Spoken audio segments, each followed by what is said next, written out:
بسم الله الرحمن الرحيم.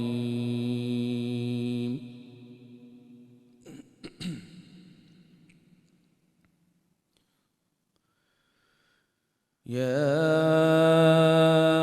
أيها الذين آمنوا استعينوا بالصبر والصلاة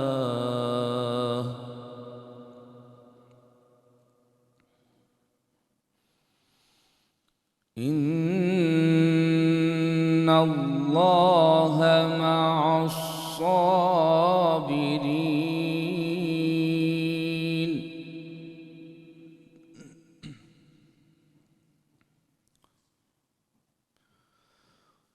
ولا تقولوا لمن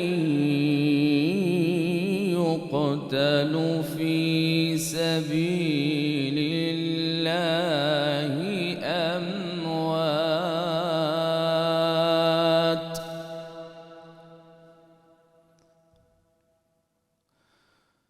بل أحياء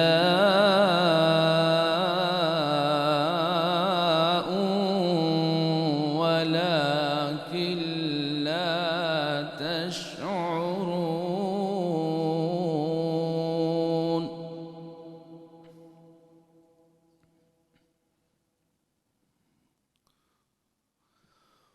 ولا تقولوا لمن يقتل في سبيل الله أموات،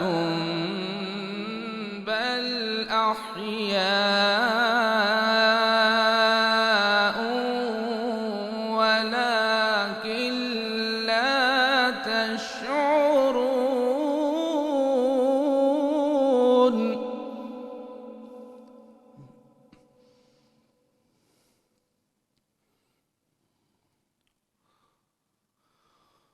ولنبلونكم بشيء من الخوف والجوع ونقص من الأموال والأنفس والثمرات،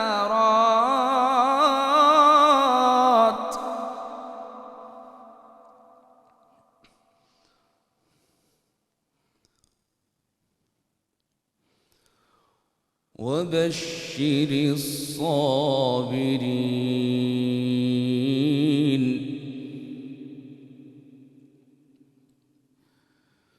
الذين إذا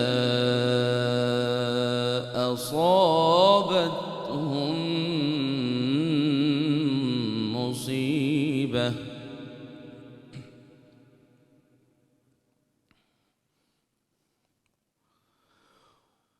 وبشر الصابرين الذين إذا أصابتهم مصيبة قالوا إنا لله وإنا إليه راجعون.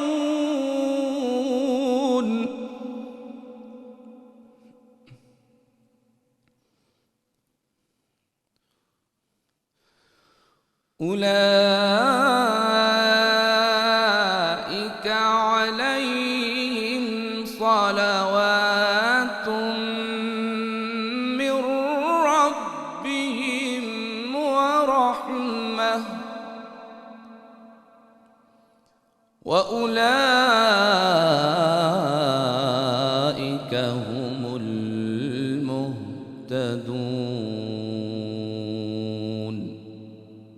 صدق الله العظيم. دل الفت سرکار بسانے کے لیے گئے فتح سرکار بسانے کے لیے ہے، دل الفت سرکار بسانے کے لیے ہے، سر آپ کی عظمت پہ کٹانے کے لیے ہے، ساری آپ کی عظمت پہ کٹانے کے لیے ہے، قرآن بتاتا ہے جسے درجۂ محمود، قرآن بتاتا ہے جسے درجۂ محمود، منصب تو یہ حسنین کے نانے کے لیے ہے، منصب تو یہ حسنین کے نانے کے لیے ہے، سر آپ کی عظمت پہ کٹانے کے لیے ہے،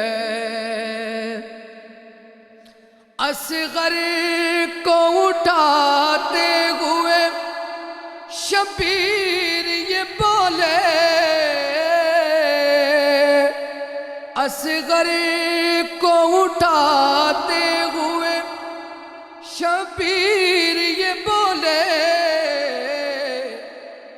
یہ خون بھی اسلام بچانے کے لیے گئے، یہ خون بھی اسلام بچانے کے لیے گئے،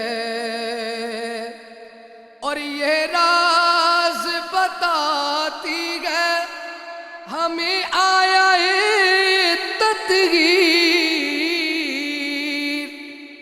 یہ راز بتاتی ہے ہمیں آیا تطہیر، کیا پاکی میرے آقا کے گھرانے کے لیے گئے، پاکی میرے آقا کے گھرانے کے لیے گئے، اور غازی نے بتایا ہے ہمیں اپنی وفا سے، غازی نے بتایا ہے ہمیں اپنی وفا سے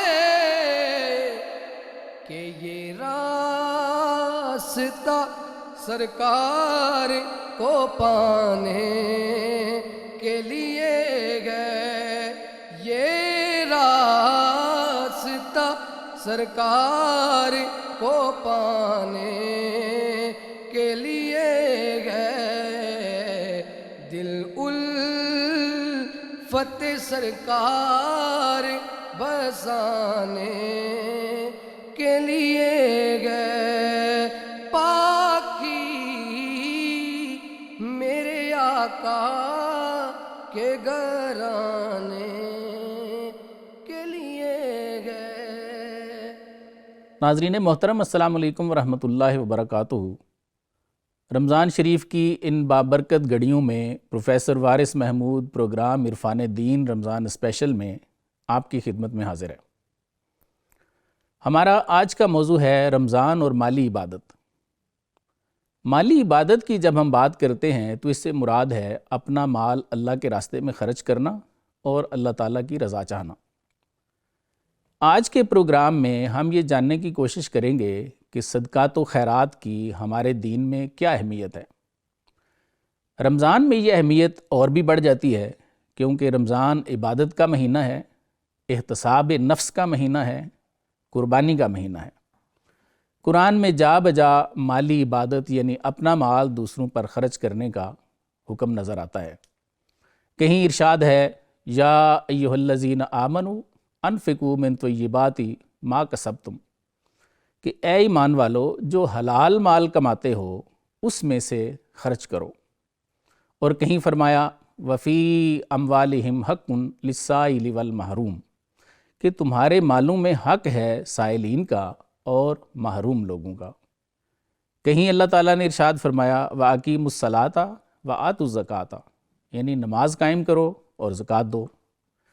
اور کہیں فرمایا وَآتُوا الْمَالَ عَلَىٰ حُبِّهِ ذَوِي الْقُرْبَىٰ وَالْيَتَامَىٰ وَالْمَسَاكِينَ وَابْنِ السَّبِيلِ وَالسَّائِلِينَ وَفِي الرِّقَابِ، یعنی اللہ کی محبت میں مال دو قرابت داروں کو، یتیموں کو، مسکینوں کو، مسافروں کو، سائلین کو، اور جن کی گردنیں آزاد نہیں ہیں ان کو۔ ناظرین، مزید جاننے کے لیے مہمانوں سے گفتگو کرتے ہیں۔ میرے آج کے مہمان ہیں ڈاکٹر محمد اسلم جلالی صاحب، اور میرے دوسرے مہمان ہیں فرحان گوہر ہزاروی صاحب۔ سر خوش آمدید۔ شکریہ پیارے پروگرام میں دعوت دینے کا۔ Welcome sir. سر یہ ارشاد فرمائیے سب سے پہلے کہ مصارف زکوٰۃ کون کون سے ہیں؟ بسم اللہ الرحمن الرحیم۔ سب سے پہلے تو پروفیسر صاحب کا اور پوری ٹیم کا شکریہ کہ عرفان دین کے اس مبارک اور اچھے پروگرام کے اندر دعوت دی، نوازی سر۔ اور رمضان المبارک کا مبارک مہینہ ہے۔ جی سر۔ ظاہر بات ہے اس کے اندر جو ہم یہاں کلمہ حق کہیں گے جی، دوسروں کی ہدایت کا اور عمل کا سبب بن سکتا ہے، وہ ہمارے لیے ذریعہ نجات اور صدقہ جاریہ کی حیثیت رکھ سکتا ہے۔ بالکل ایسے سر۔ مصارف زکوٰۃ کی جہاں تک بات ہے، قرآن کریم فرقان حمید میں اللہ رب العزت نے مصارف زکوٰۃ جو ہے وہ کریکٹ نص کے ساتھ بیان کی ہے۔ ٹھیک۔ سورہ التوبہ میں 10ویں پارہ میں اللہ نے فرمایا انما الصدقات للفقراء والمساکین والعاملین علیہا والمؤلفۃ قلوبہم وفی الرقاب والغارمین وفی سبیل اللہ وابن السبیل۔ سر یہ 8 بندے ہیں ٹوٹل۔ فقراء، فقیر وہ بندہ ہوتا ہے جس کے پاس مال تو ہو لیکن بقدر نصاب نہ ہو۔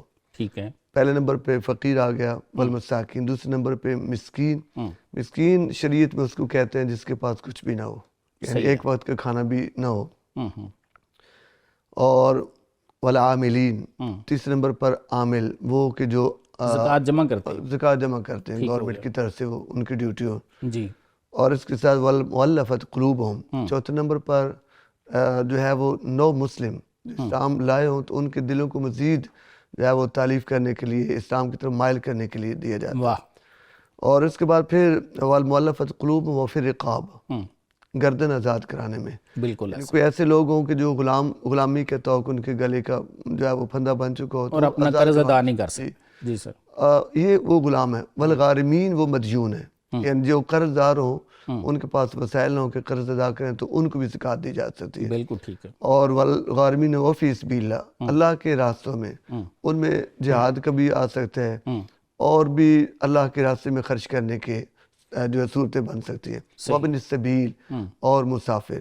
بالکل ٹھیک۔ ایسا مسافر کہ جو اپنے گھر میں تو مال رکھتا ہے، صاحب نصاب ہے، مالدار ہے، لیکن وہ شرعی جو سفر بنتا ہے اتنا دور ہے کہیں پر، تو اس کے وہاں مال ختم ہو گیا، کوئی ایسی چیز بھی نہیں جو سیل کر کے اپنی ضرورت پوری کر سکے، تو اس وقتی ضرورت کے لیے وہ زکوٰۃ لے سکتا ہے اور اس کو دی بھی جا سکتی ہے۔ صحیح۔ مصارف زکوٰۃ بیان کرنے کا مقصد یہ ہے کہ مصارف زکوٰۃ میں سے کسی ایک کو دی جائے یا سب کو تقسیم کر کے دی جائے تو ان کو دینا لازم ہے۔ اگر ان کو نہ دی جائے تو گویا کہ زکوٰۃ ادا ہی نہیں ہوگی۔ یہ ذمہ داری اغنیاء کی ہے کہ وہ مصرف کو دیکھیں، ڈھونڈیں اور ان تک اپنا مال۔ سر ایک اشکال ہے، اس پہ تھوڑی روشنی ڈالیے۔ جی جی۔ یہ ارشاد فرمائیے کہ ذوی القربہ کا بھی اس میں ذکر ہے کہ جو قرابت دار ہیں، آپ کے رشتہ دار ہیں، تو ان میں جو بہن بھائی ہیں ان کو بھی یہ لگ سکتی ہے؟ جی جی، میں عرض کرتا ہوں جو 8 مصارف ہیں میں عرض کروں گا کہ جو مؤلفۃ قلوب ہیں، ٹھیک ہے، ان میں فقہاء کا تقریباً اجماع ہے کہ اب اس کی ضرورت نہیں ہے۔ اللہ رب العزت نے اسلام کو عزت عطا فرمائی ہے، تو اس وجہ سے باقی 7 رہ گئے ہیں۔ صحیح ہے۔ تو جو ذوی القربا آپ نے فرمایا، تو ذوی القربا میں زکوٰۃ جو اصول فروع کو نہیں لگتی۔ اصول فروع کا مطلب والدین اور دادا دادی اگر جس سے اوپر ہو، اور فرو بیٹا پوتا ان کو نہیں دے سکتے. باقی جو سائڈ کے رشتہ دار ہیں، ایون کہ سگا بھائی جو ہے، اگر وہ صاحب نصاب نہیں تو اس کو آپ زکوٰۃ دے سکتے ہیں، بہن کو دے سکتے ہیں، اور اسی طرح جتنے قریبی رشتہ دار ان کو دے سکتے ہیں. البتہ اس میں ایک جو ہے رائے دوں گا کہ اگر قریبی رشتہ دار اتنے قریبی ہوں، بہن بھائیوں میں سے ہوں، تو ان کو کوئی ضروری نہیں کہ آپ زکوٰۃ کا اظہار کر کے دیں کہ یہ زکوٰۃ کا فنڈ ہم دے رہے ہیں. اس سے اگلے کی عزت نفس بھی مجروح ہوتی ہے. آپ جو ہے وہ نیت آپ کی ہے، بالکل اپنی نیت سے ان کو گفٹ کر کے پیش کر دیں، عیدی کر کے پیش کر دیں، تو زکوٰۃ ادا ہو جائے گی. اگلے کا مستحق ہونا ضروری ہے. بالکل صحیح. اور یہ غنی کی ذمہ داری ہے کہ وہ مستحق ڈھونڈے. اگر ایسے چلتے پھرتے بندے کو دے دی، بعد میں پتہ چلا کہ یہ تو وہ مستحق ہی نہیں تھا، تو زکوٰۃ ادا نہیں ہوتی. قریبی رشتہ داروں کو زکوٰۃ دینے سے ثواب بھی کچھ زیادہ ہے؟ ثواب تو ظاہری بات ہے زیادہ ہے سر، اس لیے کہ اس کے اندر دو چیزیں ہیں، ایک تو زکوٰۃ کی ادائیگی کا ثواب، اور دوسرا جو صلہ رحمی کا ثواب ہے وہ مل جاتا ہے. واہ، اس وجہ سے یہ ڈبل ثواب ہے. سبحان اللہ. تو زکوٰۃ میں ان فقراء میں سے یہ بات بھی دیکھنی ہوگی کہ وہ ہاشمی نہ ہوں. صحیح، بالکل ان کو زکوٰۃ نہیں لگتی، بالکل ٹھیک. کیونکہ حضور نے فرمایا کہ جو زکوٰۃ ہے انما ہی اوساخ الناس، یہ غسالہ کا درجہ رکھتے ہیں. جس طرح بندہ غسل کرتا ہے پانی مستعمل ہو جاتا ہے، کپڑے دھو جائیں تو پانی جو ہے میلا ہو جاتا ہے. تو فرمایا کہ جو زکوٰۃ ہے یہ میل کچیل کا درجہ رکھتا ہے. اسی لیے شاید آپ نے حضرت امام حسین سرکار کے صدقے مبارک سے وہ صدقے نکال لی تھی کھجوریں آپ کے منہ میں تھی تو آپ نے بخ بخ کر کے وہ نکلوا دی. اللہ اکبر. فرحان صاحب یہ ارشاد فرمائیے کہ زکوٰۃ کے جو فلسفہ ہے پیچھے زکوٰۃ دینے میں وہ کیا ہے؟ بسم اللہ الرحمن الرحیم. قبلہ پروفیسر وارث محمود صاحب، آپ کا اور آپ کی پوری ٹیم جو ہے اس کا ممنوع کرنے پر ممنون و مشکور ہوں. اللہ رب العزت آپ کو اور آپ کی پوری ٹیم کو استقامت عطا فرمائے. فلسفہ زکوٰۃ کے حوالے سے، اب یہ زکوٰۃ یہ ایک عبادت ہے، اللہ رب العزت کی طرف سے فرض کی گئی ہے. صحیح. اب عبادت ہر وہ فعل ہے جو اللہ کی رضا کا باعث بنے، ٹھیک، اور پھر اللہ کی رضا کے لیے اسے کیا جائے، دکھلاوے کے لیے نہیں.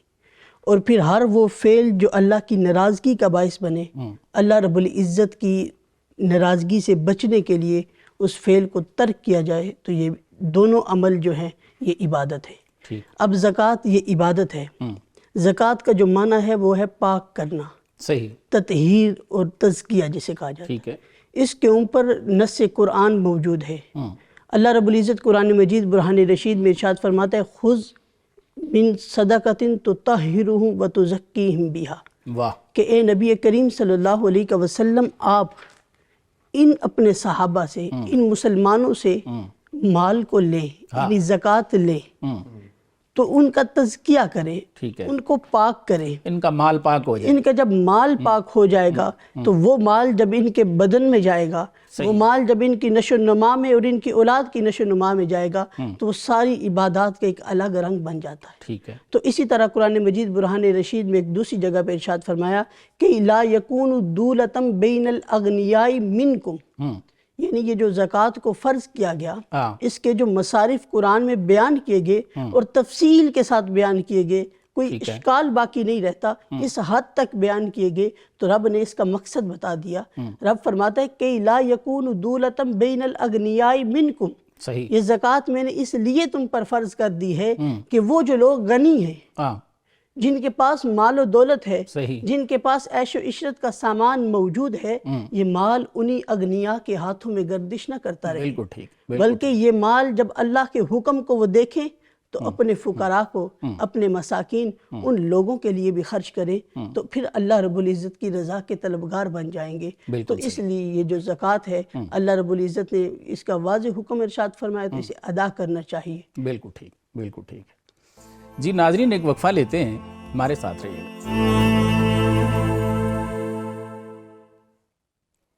جی ناظرین، اپنے مہمانوں سے کچھ مزید گفتگو کرتے ہیں. ڈاکٹر صاحب یہ ارشاد فرمائیے کہ زکوٰۃ اور صدقات میں فرق کیا ہے؟ جی بہت اچھا سوال ہے سر. بیسیکلی تو قرآن کریم نے جو بھی خرچ کیا جاتا ہے اس کو صدقہ کا نام ہی دیا ہے، جس طرح کہ مصارف زکوٰۃ والی آیت میں ہے انما الصدقات للفقراء. بالکل صحیح. اور جو فرضیت والی آیت ہے خذ من اموالہم صدقۃ تطہرھم، بالکل وہاں بھی صدقہ ہے. جی. لیکن آگے جو فرق ہے وہ اتنا کرتے ہیں کہ صدقات کی دو قسمیں، ایک صدقہ واجبہ اور ایک صدقہ نافلہ. ٹھیک ہو گیا. اور واجبہ میں زکوٰۃ بھی آ جاتی ہے، صدقہ فطر آ جاتا ہے، صحیح، اور فدیہ آ جاتا ہے. ٹھیک ہے، یہ صدقات واجبہ میں ہیں. صحیح.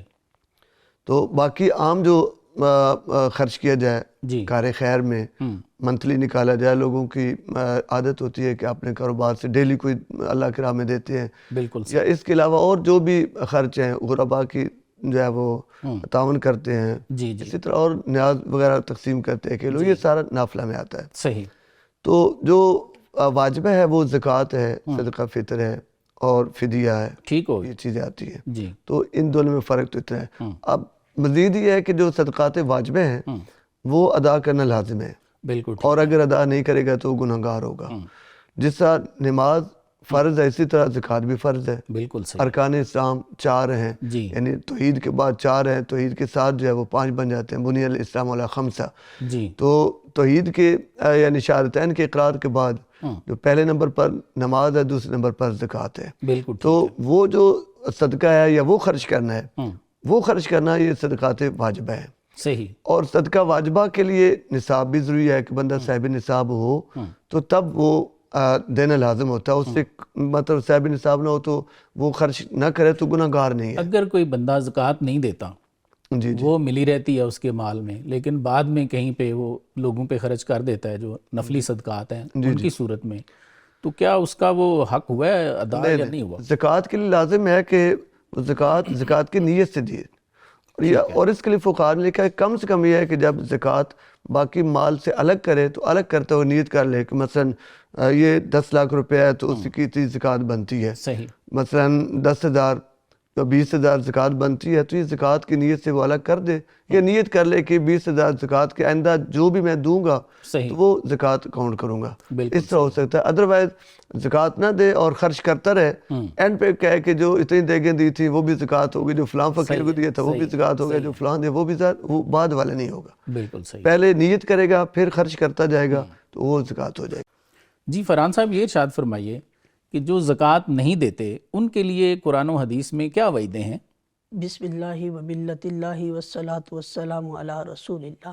صلی اللہ. جو احباب زکوٰۃ ادا نہیں کرتے ان کو قرآن مجید برہان رشید کی ایک آیت اور اس کے ساتھ اس کی وعید سے آگاہ کرنا چاہوں گا. ٹھیک ہے. کہ اللہ رب العزت ارشاد فرماتا ہے وَأَقِیمُوا الصَّلَاةَ، کہ نماز کو قائم کرو. ساتھ فرماتا ہے وَآتُوا الزَّکَاةَ، اور زکوٰۃ ادا کرو.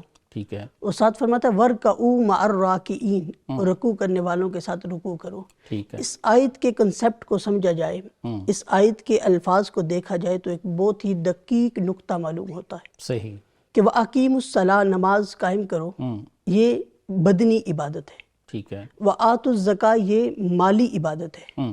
وَارْکَعُوا مَعَ الرَّاکِعِینَ، رکوع کرنے والوں کے ساتھ رکوع یہ پھر کرو. بدنی ہے. یہ پھر بدنی. ٹھیک ہو اب گیا. دو بدنی عبادت کے درمیان ایک مالی عبادت رکھی. صحیح. چاہیے تو یہ تھا کہ دونوں مالی عبادات پہلے ہوتی، دونوں بدنی عبادات پہلے ہوتی اور مالی عبادت جو ہے وہ بعد میں ہوتی. بالکل. یا مالی عبادت پہلے ہوتی اور دونوں بدنی عبادت بعد میں ہوتی. لیکن دونوں بدنی عبادات کے درمیان مالی عبادت کو رکھ کر یہ پیغام دیا کہ جس طرح تو نماز کے لیے ظاہری طہارت حاصل کرتے ہو، اسی طرح تمہیں نماز کے لیے باطنی طہارت حاصل کرنی ہوگی. بالکل. اپنے دل سے مال کی ہوس کو نکالنا ہوگا. یہ جو دل میں تم نے مال کا بت پال کے رکھا ہے، اس بت کو زکوٰۃ ادا کر کے توڑنا ہوگا، پھر تمہاری نماز اس اعلیٰ درجے کو پہنچے گی. جتنا مال یہ ہم لوگ جمع کرتے ہیں زکوٰۃ نہیں دیتے، تو اللہ تعالیٰ قیامت کو اس کے بدلے میں ہمیں ایک سانپ جو ہے بہت بڑا اژدہا، وہ اس کو بنا کے تو لوگوں کے گلوں میں ڈال دیں گے. تو نہ صرف اس کی تکلیف ہوگی ظاہر ہے، بلکہ وہ اولین اور آخرین کے سامنے وہ بندہ ایکسپوز بھی ہو جائے گا کہ جی یہ وہ بندہ ہے جس نے مال جمع کر کے رکھا ہے اور اس کو اللہ کے راستے میں خرچ نہیں کیا. بے شک ایسا ہی ہے کہ جب وہ بندہ یہ جب ایکسپوز ہوتا ہے اس سے انسان بہت ڈرتا ہے. اس میں ایک حضور کے صحابی تھے جن کے پاس اتنا مال و دولت نہیں تھا. حضور کے پاس تشریف لائے اور آ کر عرض کرتے ہیں کہ آقا دعا کیجئے میرے پاس مال و دولت آ جائے. حضور نے فرمایا آپ ایسے ہی ٹھیک ہے جیسے آپ کا نظام چل رہا. صحیح. زیادہ مال انسان کو ہلاکت میں ڈالتا ہے. بالکل ٹھیک ہے. وہ صحابی چلے گئے، کچھ دنوں بعد پھر آئے. حضور نے پھر یہ ارشاد فرما کے واپس بھیجا. تیسری مرتبہ پھر آئے. حضور پاک صلی اللہ علیہ وسلم نے دعا فرمائی.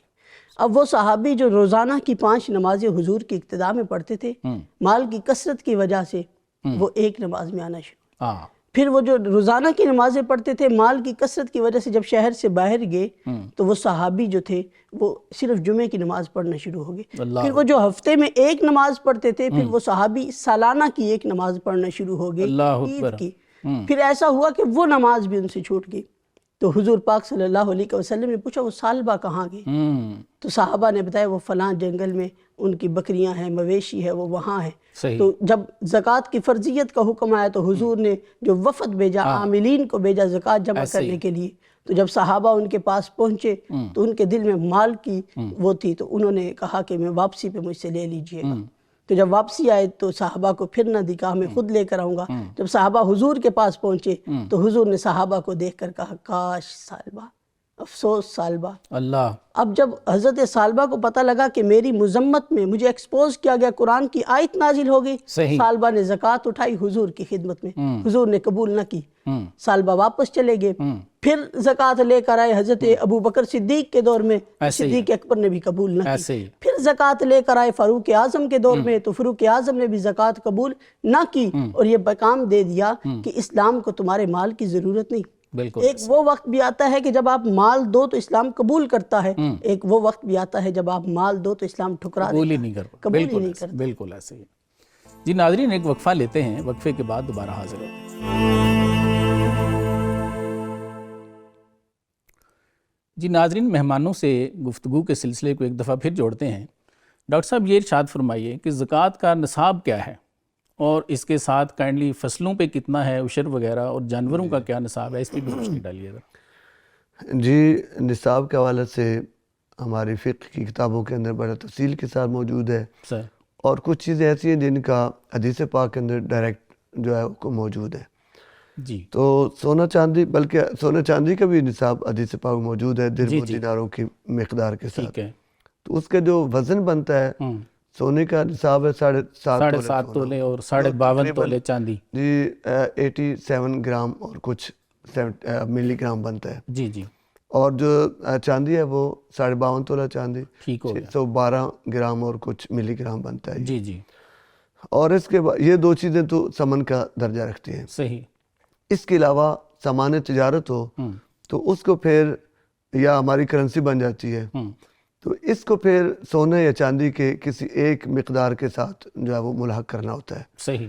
اس میں پھر فقہاء کی جو زیادہ جو غالب اکثریت ہے وہ چاندی کو پریفر کرتے ہیں، ٹھیک ہے، کہ چاندی کے برابر جس کا سامان تجارت پہنچ جائے تو اس پہ زکوٰۃ لازم ہے۔ صحیح۔ تو بہرحال یہ فقہاء کا آپس میں مطلب ہے کہ اختلاف رائے ہے، اور شاید یہ اسی یہ تقویٰ کے شاید زیادہ قریب بات ہے کہ چاندی کو سامنے رکھا جائے، اس لیے کہ چاندی والا نصاب تو بہت سستا ہے، چاندی سستی ہے، جلد مکمل ہو جاتا ہے، وہ جلد مکمل ہو جاتا ہے، کیونکہ فقیر کا بھی اسی میں فائدہ ہے۔ صحیح ہے، بالکل۔ فقیر کے جہت کوئی ان فقہاء نے سامنے رکھا کہ اگر فقیر کا بھی فائدہ ہے، معاشرے کا بھی فائدہ ہے، اور تقوی کے لحاظ سے بھی یہی ہے۔ تقوی میں تو یہ ہے نا، یسألونک ماذا ينفقون قل العفو، واہ واہ، بالکل۔ اب آپ سے پوچھتے ہیں کتنا خرچ کریں تو اللہ جو بچ جائے نا خود کھائیں، کھانے کے بعد جو ہے وہ باقی سارا کوئی دے دے۔ قرآن کا فلسفہ تو یہ ہے، سبحان اللہ، لیکن یہ لازم نہیں، اور یہ اس کے قریب ہے چاندی۔ اور ہمارے آقا صلی اللہ علیہ وسلم کا جو طریقہ اپنا وہ یہی تھا کہ آپ تو سارا خرچ کر دیتے، سبحان اللہ۔ تو چاندی کا جو نصاب ہے وہ جلد مکمل ہو جاتا ہے، اس کے اندر معاشرے کا بھی فائدہ ہے، فقراء کا فائدہ ہے، اور اغنیاء کا بھی فائدہ ہے۔ فرحان صاحب یہ ارشاد فرمائیے کہ کیا نماز، روزہ، حج اور زکوٰۃ یہ آپس میں لازم و ملزوم ہیں؟ کوئی ایک رہ جائے تو باقی بھی ادا نہیں ہوتے؟ کیا فرماتے ہیں؟ بسم اللہ و ملت اللہ والصلاة والسلام علی رسول اللہ۔ جیسا کہ آپ نے سوال کیا کہ نماز، روزہ، زکوٰۃ اور حج کیا یہ آپس میں لازم و ملزوم ہے، تو بے شک یہ آپس میں لازم و ملزوم ہے۔ جس طرح میں اس سے قبل قرآن کی آیت سے ارشاد فرما رہا تھا کہ وَأَقِیمُوا الصَّلَاةَ وَآتُوا الزَّکَاةَ وَارْکَعُوا مَعَ الرَّاکِعِینَ، وہاں سے بھی یہ معلوم ہوتا ہے کہ یہ آپس میں لازم و ملزوم ہے۔ اور اسی طرح اگر اسے دیکھا جائے، آقا امام الانبیاء صلی اللہ علیہ وسلم کی مسند احمد میں ایک حدیث ہے جسے حضرت عمار ابن حزم جو ہے انہوں نے روایت کیا۔ آپ فرماتے ہیں کہ آقا امام الانبیاء نے فرمایا 4 چیزیں، نماز، روزہ، زکوٰۃ اور حج، اگر کوئی ان چاروں میں سے ایک کو بھی ادا نہیں کرتا تو اسے نہیں ضرورت کہ وہ باقی 3 کو بھی ادا کرے. اللہ اکبر. تو یہ چاروں چیزیں آپس میں لازم و ملزوم ہیں. جیسے دنیا میں دیکھیں کہ کوئی بھی عمارت ہے اس کے لیے 4 ستون ہونا ضروری ہے. اگر ان میں سے ایک ستون کو بھی گرا دیا جائے تو وہ عمارت کا کوئی فائدہ نہیں رہتا. تو یہ جو اسلام کی بلند و بالا عمارت ہے، یہ جو اسلام کی عمارت ہے، یہ اس کے 4 ستون ہیں: نماز، روزہ، زکوٰۃ اور حج. اگر کوئی ان چاروں میں سے کسی ایک کا بھی انکار کرتا ہے تو گویا اس نے اسلام کا انکار کیا. تو پورے داخل ہونا پڑے گا اسلام میں، پھر بات بنے گی. پڑتا بے شک.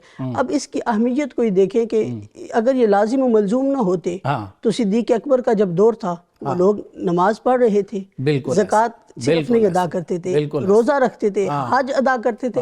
لیکن صدیق اکبر نے جیسے جنگ یمامہ کو بپا کیا، جیسے منکرین ختم نبوت کے خلاف علم جہاد بلند کیا، سیم اسی طرح منکرین زکوٰۃ کے خلاف بھی علم جہاد کو بلند کیا اور تلوار نکال کے میدان عمل میں نکلے. اور اگر اسی طرح ہم قرآن کا اور کتب سیر کا مطالعہ کریں تو جب روزے کی فرضیت کو دیکھتے ہیں کہ روزہ فرض کیسے ہوا، تو وہ ایک شخص تھا جسے تحمور الثالث کہا جاتا ہے، جو آدم علیہ نبی علیہ السلام کے اولاد سے 3را بادشاہ تھا. اب تحمور الثالث نے اس کے دور میں قحط بپا ہوا تو اس نے اپنی رعایا کو حکم دیا کہ تم 1 وقت کا کھانا کھاؤ، 1 وقت کا جو کھانا ہے اسے تم بچاؤ اور وہ قحط زدہ علاقوں کے لیے بھیجو. ٹھیک ہے. اب اللہ رب العزت کو اس کا یہ عمل پسند آیا تو اللہ رب العزت نے اس کے بعد آنے والے ہر نبی اور ہر نبی کی امت پر روزے کو فرض قرار دے دیا. سبحان اللہ. واہ واہ. اس کے عمل کی وجہ سے، جس کے اوپر قرآن کی آیت شاہد ہے، کما کتب علی الذین من قبلکم. ایسے تو جیسے جو نبی آتا گیا، جو امت آتی گئی، اللہ رب العزت اس کے اوپر روزے فرض کرتا گیا. اب روزے کا مقصد ہم نے یہ سمجھ لیا کہ بھوکا رہنا اور پیاسا رہنا ہے. روزے کا مقصد یہ نہیں، روزے کا مقصد احساس ہے، ہمدردی ہے، بھائی چارہ ہے کہ اپنے مال میں سے کسی دوسرے کو کچھ دینا. ہم 30 دن روزے رکھیں، 1 ماہ روزے رکھیں، پورا سال عبادات کریں، حج کریں، لیکن زکوٰۃ ادا نہ کریں. تو یہ کیسا ہے؟ ہمارے اندر اسلام کا جذبہ ہے. ہم نے روزے کے مقصد کو تو نہ پایا. بالکل ٹھیک. روزے کے مقصد کو پانے کے لیے ہمیں اسلام کے اندر پورا داخل ہونا چاہیے. بالکل ایسے. جی ناظرین، آپ نے ہمارا آج کا پروگرام دیکھا. آج کے پروگرام کا خلاصہ یہ ہے کہ مصارف زکوٰۃ 7 ہیں اور وہ ہیں مساکین، فقراء، عامل، رکاب، غارم، فی سبیل اللہ اور ابن السبیل. زکوٰۃ کے پیچھے فلسفہ یہی ہے کہ دولت چند ہاتھوں میں جمع نہ ہو جائے بلکہ معاشرے کے نچلے طبقے کو بھی حصہ ملے تاکہ طبقاتی فرق نہ رہے. زکوٰۃ فرض ہے جبکہ صدقات کی نفلی حیثیت ہے. زکوٰۃ نہ دینے والوں کے لیے سخت وعیدیں ہیں. ترمذی شریف میں حضور صلی اللہ علیہ وآلہ وسلم کا فرمان مبارک موجود ہے کہ جو اپنے مال کی زکوٰۃ ادا نہیں کرے گا، قیامت کو اس کے مال کو ایک سانپ بنا کر ایسے شخص کے گلے میں ڈال دیا جائے گا. آج کے پروگرام میں ہم نے زکوٰۃ کے نصاب کے بارے میں بھی جانا، جو کہ 7.5 تولہ سونا یا 52.5 تولے چاندی ہے یا ان کی قیمت کے برابر کی رقم ہے. اونٹوں کا نصاب 5 اونٹ ہے. گائیاں اور بھینسیں اگر 30 ہوں تو پھر زکوٰۃ واجب ہے. اسی طرح بھیڑ بکریاں اگر 40 ہوں تو پھر زکوٰۃ فرض ہے. فصلیں اگر قدرتی طور پر سیراب ہوتی ہیں تو 10واں حصہ دینا پڑتا ہے، اور اگر کنویں یا ٹیوب ویل وغیرہ سے سیراب ہوتی ہیں تو 20واں حصہ ہے. خاص بات مسند احمد میں حضرت عمار ابن حزم کی روایت شدہ حدیث کی صورت میں ہمارے سامنے آئی کہ حضور صلی اللہ علیہ وآلہ وسلم نے ارشاد فرمایا کہ اللہ تعالیٰ نے مسلمانوں پر 4 چیزیں فرض کی ہیں، جو ان میں سے 3 ادا کرے گا تو وہ اسے کچھ بھی فائدہ نہ دیں گی جب تک 4 ادا نہ کرے. اور وہ 4 چیزیں کیا ہیں؟ نماز، روزہ، زکوٰۃ اور حج ہیں. اس سے یہ بات بالکل واضح ہو گئی ہے کہ یہ 4 آپس میں لازم و ملزوم ہیں. اگر ان سے کوئی ایک چیز رہ جائے تو حدیث کی روح سے بقیہ 3 کا کوئی فائدہ نہیں. اس کے ساتھ ہی میں اپنے معزز مہمانوں کا شکریہ ادا کرتا ہوں. سر آپ دونوں کی تشریف آوری کا بہت شکریہ. ناظرین اپنے میزبان کو بھی اجازت دیجیے. اللہ حافظ.